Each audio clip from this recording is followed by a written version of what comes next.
दोस्तों नया साल 2024 शुरू होने वाला है और इससे पहले सरकार की ओर से कुछ नोटिस जारी किए गए हैं। कुछ काम ऐसे हैं जो आपको 31 दिसंबर से पहले निपटा लेने हैं। आधार कार्ड से लेकर demat account, bank locker, bank FD समेत टोटल 10 ऐसे काम हैं जो आपको 31 दिसंबर से पहले निपटाने हैं, वरना 1 जनवरी बाद आपको काफी परेशानी हो सकती है। अगर आप गूगल पे, फोन पे, पेटीएम का इस्तेमाल करते हैं तो अब नहीं कर पाएंगे 31 दिसंबर तक। अगर आप ये काम नहीं करते हैं तो यूपीआई पेमेंट को लेकर एनपीसीआई की तरफ से भी ये बड़ा निर्णय लिया गया। 31 दिसंबर के बाद इन यूपीआई नंबर को बंद कर दिया जाएगा। उससे पहले आपको एक काम करना क्या मैं आपको आगे बताऊंगा। वहीं और भी कई सारे ऐसे काम है दोस्तों पैसों से जुड़े जिनका सीधा असर आपकी जेब पर पड़ने वाला है। तो आइए जानते हैं एक-एक करके सभी 10 बड़े काम को जिनको हर हाल में आपको कंप्लीट करना है, वरना आपके साथ साथ आपके परिवार वालों को भी काफी दिक्कतें आ सकती हैं। क्योंकि जब भी नया साल शुरू होता है तो सरकार की तरफ से कुछ नई प्लानिंग बनाई जाती है, नई योजनाएं लाई जाती हैं, कई पुरानी योजनाओं को खत्म किया जाता है, कई सारे नए नियम लागू किए जाते हैं। तो उससे पहले ही सरकार ने इस बार सभी देशवासियों को हिदायत दे दी है कि 31 दिसंबर से पहले आपको ये फिनिश करने हैं। चलिए सबसे पहला काम देखिए, आप 31 दिसंबर तक डीमेट अकाउंट में नॉमिनी ऐड कर लें। ऐसा नहीं करने पर आपका डीमेट अकाउंट फ्रीज हो जाएगा, लॉक हो जाएगा। जी हाँ दोस्तों, अगर आप भी स्टॉक मार्केट वगैरह में निवेश करते हैं, म्यूचुअल फंड वगैरह में पैसा लगाते हैं तो आपने डीमेट अकाउंट खोल रखा होगा। सभी डीमेट अकाउंट होल्डर्स के लिए सेबी की तरफ से ये निर्देश जारी किया गया है और 31 दिसंबर तक की मोहलत दी गई है। किस तरह से आप अपने डीमेट अकाउंट में नॉमिनी ऐड कर सकते हैं, इसकी कुछ प्रोसेस भी आप स्क्रीन पर देख सकते हैं। यहाँ पर कंप्लीट 5 स्टेप दी हुई है, इनको भी फॉलो कर सकते हैं आप नॉमिनी ऐड करने के लिए। चलिए अगला अपडेट है किसान भाई लोगों के लिए प्रधानमंत्री फसल बीमा योजना को लेकर। किसानों के लिए फसल बीमा में आवेदन करने की लास्ट तारीख 31 दिसंबर ही है। तो किसान गेहूं, चना इन फसलों को जोखिम से बचाने के लिए बीमा करा सकते हैं। हालांकि कई राज्यों में किसानों को अभी तक भी पिछली खराब फसलों का मुआवजा नहीं मिला, तो इससे किसानों में भी रोष देखा जा रहा है। लेकिन कुल मिलाकर ध्यान दें, रबी की फसलों के लिए किसान फसल बीमा योजना की आखिरी तारीख 31 दिसंबर है। आप गूगल में सिंपली सर्च करोगे प्रधानमंत्री फसल बीमा योजना तो आपको ये पहला ही पोर्टल मिल जाएगा pmfby.gov.in। इस पोर्टल पर आओगे तो आपको यहाँ सारे ऑप्शन मिल जाएंगे। फर्स्ट ऑप्शन ही आप देख सकते हैं farmer corner, apply for crop insurance by yourself. आप खुद फसल बीमा के लिए अप्लाई कर सकते हैं। इसी तरह से इंश्योरेंस प्रीमियम का कैलकुलेटर भी आप यहाँ देख सकते हैं। अगर आप पहले से अप्लाई कर चुके हैं तो अपना एप्लीकेशन स्टेटस भी यहाँ चेक कर सकते हैं और भी यहाँ ऑप्शन मिल जाएंगे आपको। ओके चलिए अगला अपडेट देखिए, भारतीय स्टेट बैंक एसबीआई के ग्राहकों के लिए एक शानदार खबर है। सस्ते में होम लोन लेना चाहते हैं आप तो 31 दिसंबर तक इस ऑफर का फायदा ले सकते हैं। State bank of India SBI की ओर से होम लोन पर यह ऑफर निकाला गया दोस्तों, जिसकी आखिरी तारीख 31 दिसंबर है। अब इसमें आपको कितनी छूट मिल रही है देखिए, आप 0.65% तक का सीधा डिस्काउंट दे रहा एसबीआई और भी आपके सिविल स्कोर के अकॉर्डिंग अलग अलग छूट दी जा रही है। ये लिस्ट आप देख सकते हैं कि अगर आपका सिविल स्कोर इतने से इतने के बीच में है तो आपको एसबीआई के होम लोन पर ब्याज दरों में अभी कितनी छूट मिल रही है, कितने प्रतिशत की छूट मिलेगी, ऐसा मतलब है ना। तो यहाँ कंप्लीट लिस्ट आप देख सकते हैं। चलिए अगला बड़ा महत्वपूर्ण अपडेट है, अलर्ट 1 जनवरी 2024 के बाद बंद हो जाएगी आपका गूगल पे, पेटीएम, फोन पे वगैरह सबकी यूपीआई आईडी। इसके पीछे कारण क्या है, तो दरअसल एनपीसीआई की ओर से आदेश जारी किया गया कि 1 साल से निष्क्रिय यूपीआई आईडी को बंद किया जाएगा। 1 साल से निष्क्रिय का मतलब ऐसे लोग जिन्होंने अपने यूपीआई अकाउंट में पिछले 1 साल से कोई भी ट्रांजैक्शन नहीं किया है, मतलब आपने 1 रुपए का भी कहीं लेन देन नहीं किया, ना ही कोई रिचार्ज किया, ना ही किसी को पैसे ट्रांसफर किए, ना ही आपके खाते में पैसे आए, बस आपने यूपीआई आईडी बनाई, उसके बाद 1 साल हो गया, कोई भी लेन देन नहीं हुआ। तो ऐसे में अब 1 जनवरी के बाद आपकी यूपीआई आईडी बंद हो जाएगी। अगर आप बंद होने से बचाना चाहते हैं तो आपको 31 दिसंबर से पहले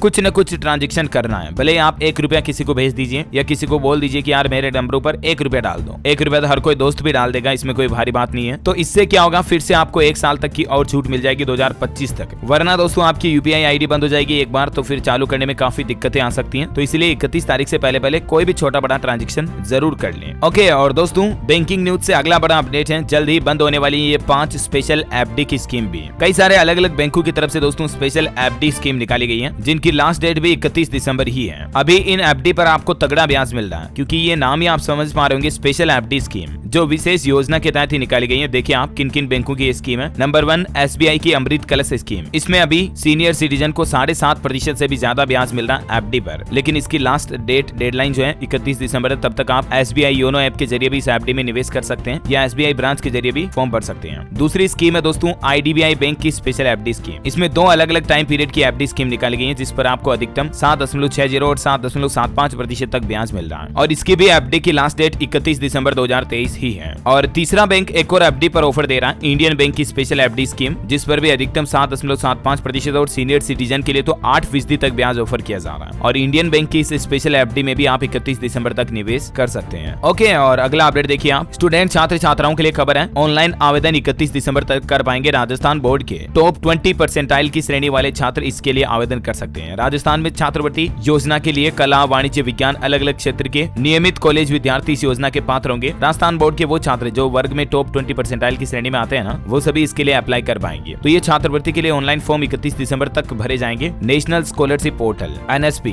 scholarships.gov.in इसका एड्रेस है, इसके जरिए आप ऑनलाइन अप्लाई कर सकते हैं, ठीक है ना। 31 दिसंबर को रात 12 बजे तक ऑनलाइन फॉर्म भरे जाएंगे। इस पोर्टल पर आओगे तो यहाँ पर आपको मिल जाएगा application corner new registration button. चलिए अगली खबर देखिए आप। राशन कार्ड धारकों के लिए बड़ी खबर है। 31 दिसंबर तक आधार कार्ड के साथ राशन कार्ड की KYC कंप्लीट करवा ले, वरना लाभार्थी सूची से आपका नाम कट जाएगा। सीधा सिंपल ये कि राशन की दुकान पर जाकर आपको अपना आधार कार्ड जमा कराना है, फोटोकॉपी देनी है। मतलब नहीं कराने पर 1 जनवरी से उन सभी लोगों को राशन से नाम काट दिया जाएगा, राशन का फायदा आपको नहीं मिलेगा। देश भर के अलग अलग राज्य सरकारों की तरफ से ये निर्देश भी जारी कर दिया। जैसे बिहार में, उत्तर प्रदेश में भी 31 दिसंबर तक राशन कार्ड धारक अपनी KYC कंप्लीट कर लें, वरना आपको काफी सरकारी योजनाओं से वंचित रहना पड़ेगा। चलिए अगला अपडेट है दोस्तों, बैंक लॉकर को लेकर कुछ नए नियम जारी किए गए हैं। अगर आपने भी किसी भी बैंक में लॉकर ले रखा है तो अकाउंट में पैसा रखने से पहले RBI का यह नया नियम जान लीजिए, वरना आपकी जेब खाली हो सकती है। 1 जनवरी 2024 से ही RBI बैंक लॉकर के नियमों को बदलने जा रहा। उससे पहले आपको कुछ काम है जो निपटाना है। अगर आपने 31 दिसंबर 2022 से पहले बैंक लॉकर एग्रीमेंट पर साइन किया, यानी कि उससे पहले किसी बैंक से लॉकर लिया हुआ, तो अब आपको एक बार फिर से रिवाइज्ड एग्रीमेंट पर साइन करने की जरूरत पड़ेगी और ये साइन करके जमा कराने की अंतिम तारीख 31 दिसंबर ही है। 31 दिसंबर से पहले बैंक ऑफ बड़ौदा, SBI समेत सभी बैंकों के ग्राहक जिन्होंने भी बैंक लॉकर की सुविधा का फायदा ले रखा है, उनके लिए कुछ काम है जो करने हैं। क्या क्या स्टेप्स हैं जरा समझिए। रिजर्व बैंक ऑफ इंडिया की तरफ से सभी बैंकों को निर्देश दिए गए हैं कि वो 31 दिसंबर 2023 तक बैंक लॉकर होल्डर से नए समझौते पर साइन कराएं। बैंक लॉकर में अधिकतर लोग गोल्ड, ज्वेलरी और अहम दस्तावेज रखते हैं, अपने प्रॉपर्टी के, जमीन, मकान, प्लॉट वगैरह के डॉक्यूमेंट रखते हैं, राइट। तो ऐसे में उन लॉकर की सुरक्षा के लिए अब नए एग्रीमेंट पर आपको साइन करना बेहद जरूरी है। ये काम आप बैंक ब्रांच में जाकर ही कर पाएंगे, ऑनलाइन नहीं होगा। ये लॉकर रखने वाले ग्राहकों को बैंक के ब्रांच में जाना है और अपना आधार कार्ड, पैन कार्ड, फोटोकॉपी देनी है, ठीक है ना। उसके बाद आपको एक स्टाम्प पेपर पर बैंक लॉकर के एक नए एग्रीमेंट पर साइन करने हैं। वो आपको बैंक वाले बता देंगे कि कैसे क्या करना है। ओके, बैंक से जुड़ा एक और अपडेट ये भी है। पंजाब नेशनल बैंक ने अपने ग्राहकों को जरूरी मैसेज भेजा और कहा कि 18 दिसंबर तक आपको बैंक में KYC कंप्लीट करनी है, वरना आपका अकाउंट डीएक्टिवेट हो जाएगा, फ्रीज हो जाएगा। तो पंजाब नेशनल बैंक की ब्रांच में जाकर आधार कार्ड, पैन कार्ड भी जमा करवाने आपको, ठीक है। आधार कार्ड को लेकर भी उदय की तरफ से एक अपडेट है। 14 दिसंबर से पहले आप फ्री में आधार कार्ड अपडेट की सुविधा का फायदा ले सकते हैं। जिन जिन भी लोगों के आधार कार्ड को बने हुए 10 साल से ऊपर हो चुके हैं, उन सबको अपने आधार कार्ड में बायोमेट्रिक्स अपडेट कराने पड़ेंगे। तो ये अपडेट की सुविधा फ्री मिल रही है 14 दिसंबर तक। ओके, और कुछ और अपडेट देखिए दोस्तों। उत्तर प्रदेश में 15 से 31 दिसंबर तक चलेगा सड़क सुरक्षा पखवाड़ा। सड़क दुर्घटनाओं में कमी लाने के मकसद से यूपी सरकार की तरफ से नए साल 1 जनवरी 2024 तक यानी 31 दिसंबर की रात तक यह सड़क सुरक्षा पखवाड़ा चलाया जाएगा। और यहाँ तक कि यूपी की योगी सरकार ने तो ये भी निर्देश जारी कर दिया, अब अगर आप उत्तर प्रदेश में गाड़ी चलाते समय ट्रैफिक रूल्स को तोड़ते हैं और 3 बार से ज्यादा बार अगर आपकी गाड़ी का चालान कट गया, तो आपका ड्राइविंग लाइसेंस भी सीधा कैंसिल किया जाएगा। ध्यान रखिएगा, है ना। चलिए, दिल्ली वासियों के लिए एक महत्वपूर्ण न्यूज है। 31 दिसंबर तक आप अपनी संपत्ति का यूपी कार्ड जरूर बनवा लें, नहीं तो नगर निगम की तरफ से आप पर बड़ी कार्रवाई की जाएगी। यूपी कार्ड मतलब यूनिक प्रॉपर्टी आइडेंटिफिकेशन कोड। जिन जिन के भी पास फ्लैट है, मकान है, प्लॉट है, जमीन है दिल्ली नगर निगम में, ठीक है ना, तो उन सभी संपत्ति मालिकों को अपना यूनिक प्रॉपर्टी आइडेंटिफिकेशन कोड लेना जरूरी होगा। आप ये ऑनलाइन भी ले सकते हैं नगर निगम की वेबसाइट के जरिए mctonline.nic.in पोर्टल पर जाकर। ओके, चलिए अगला अपडेट है कि परीक्षाओं के बाद नहीं होगी छुट्टी, 31 दिसंबर तक चलेंगे स्कूल। बच्चों की परफॉर्मेंस में सुधार के लिए हिमाचल प्रदेश शिक्षा विभाग की तरफ से स्कूलों के लिए नया नियम लागू किया। अब जो एग्जाम होंगे, बोर्ड एग्जाम वगैरह, उस दौरान भी स्कूल चालू रहेंगे। मतलब वहीं यूजीसी ने भी देश भर की यूनिवर्सिटीज, कॉलेजों को निर्देश दिया 31 दिसंबर तक लागू करें ये नियम। सभी विश्वविद्यालयों को लोकपाल नियुक्त करके स्टूडेंट शिकायत निवारण समिति का गठन करना अनिवार्य होगा। और इस सिस्टम के जरिए आपको किसी भी कॉलेज, किसी भी यूनिवर्सिटी में कोई दिक्कत आ रही है, कई बार आपको पता होगा कॉलेजों में रैगिंग की शिकायतें आती हैं, तो उनकी आप कंप्लेन कर पाएंगे। इसका शिकायत सिस्टम बनाना पड़ेगा, इसके लिए लोकपाल नियुक्त करना पड़ेगा और स्टूडेंट निवारण समिति का गठन करना पड़ेगा। इसी महीने 5 तारीख को निर्देश जारी करते हुए यूजीसी ने सभी कॉलेजों, सभी यूनिवर्सिटियों को यह निर्देश जारी कर दिया है, आदेश भी दे दिया। मतलब चलिए खबर देखिए, कावासाकी ने की एंड ऑफ ईयर डिस्काउंट की घोषणा। 31 दिसंबर तक आपको ऑफर भी मिल रहा है इस बाइक पर, 60,000 रुपए तक का इंस्टेंट डिस्काउंट मिल रहा है। और ऐसे ही दोस्तों कई सारी कारों वगैरह के ऊपर भी कंपनियों ने घोषणा कर दी कि 31 दिसंबर के बाद मतलब 1 जनवरी से ही कारें महंगी हो जाएगी। तो अगर आप इस बार कार लाने की सोच रहे हैं तो अभी दिसंबर में बुक करवा लें, आपको काफी डिस्काउंट और छूट का फायदा मिल जाएगा। वरना देखिए जरा आप, जनवरी से महंगी हो जाएगी मारुति, ओडी, टाटा समेत कई सारी गाड़ियां। इन कंपनियों का कहना है कि इनपुट कॉस्ट बढ़ने के चलते ये फैसला लिया गया। मारुति कंपनी ने तो तीसरी बार दाम भी बढ़ा दिए, तो उससे पहले कई सारी कंपनियों ने न्यू ईयर ऑफर भी निकाला है, तो उसका भी आप फायदा ले सकते हैं, है ना। तो उम्मीद है दोस्तों ये दिसंबर से पहले क्या कुछ टास्क कंप्लीट करने, इसका अपडेट आपको जरूर जानने मिला होगा। बाकी 1 जनवरी 2024 से